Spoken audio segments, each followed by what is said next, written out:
Justice League the Animated Series Season 2, Episodes 11 and 12, title A Better World. And the story is basically about is that the Justice League have been captured into a different dimension by the Justice Lords. And Justice Lords are pretty much evil dictators of the Justice League. They, in their world, in their dimension, people of the world are in fear of them. They can't even litter. They go to our world. They captured the Justice League, seeing how corrupted this world is that we have, and are going to try to make our world into their image. This is really good. This story is really good, and probably the reason is it's a lot of world building.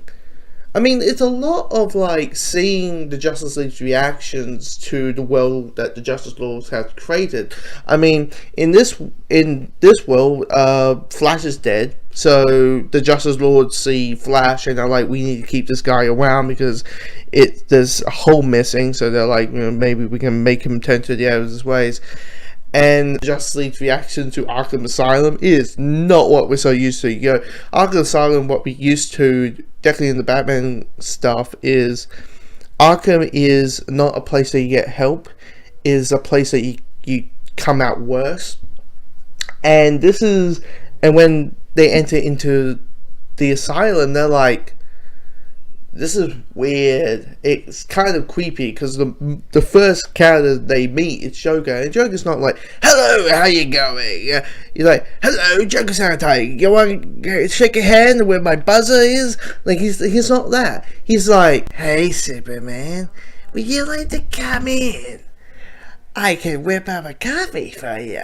And Poison Ivy, if you pick a flower, she isn't going to murder you. And that felt so, it just, because you're not used to it, it just kind of gives you this kind of like creepiness to it, that it's like, it's this unsettlingness towards it. And when it comes to the Justice Lords, they're probably the most violent villains that we have seen for this show so far. They're the most violent. I mean, the moment they show up, Doomsday arrives in Metropolis. And you may ask yourself, so as we know Doomsday being this unbeatable guy, how does the Justice Lords defeat Doomsday? Well, Superman gets his heat vision and fries his brains.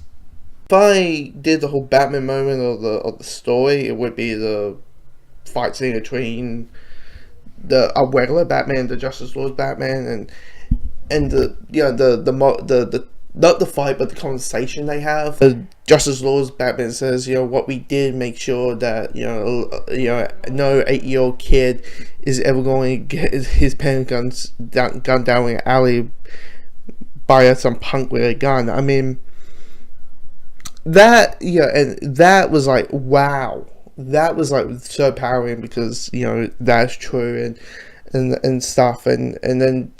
And when that happened, because at the end when he says that line, the regular Batman is like, you win, and you're like, maybe has he turned? And no, he's just playing with them. It's a story that's better with witches. I mean, if I talked about anything, I mean, one negative is when it comes to Doomsday, they do make Doomsday talk like a normal human being, and it's felt like, I don't know how to feel about that. Personally, I feel Doomsday is just this normal brute guy, and if he starts talking about, I'm here to take your destruction, it just takes what Doomsday is. Doomsday is just, he was only there to kill Superman. That's what his only creation was in, like, was it 92, I believe? His only creation was to kill Superman. And he was basically the Hulk, with bones sticking out, brainless. Even though in this, Superman fires Doomsday's brains, but you know what I mean. So the idea of this Doomsday talking just felt awkward and weird, and it was just something I wasn't used to, and just don't know how to feel about it. But I was like, this is really good. This is really good. This is like a power of witches.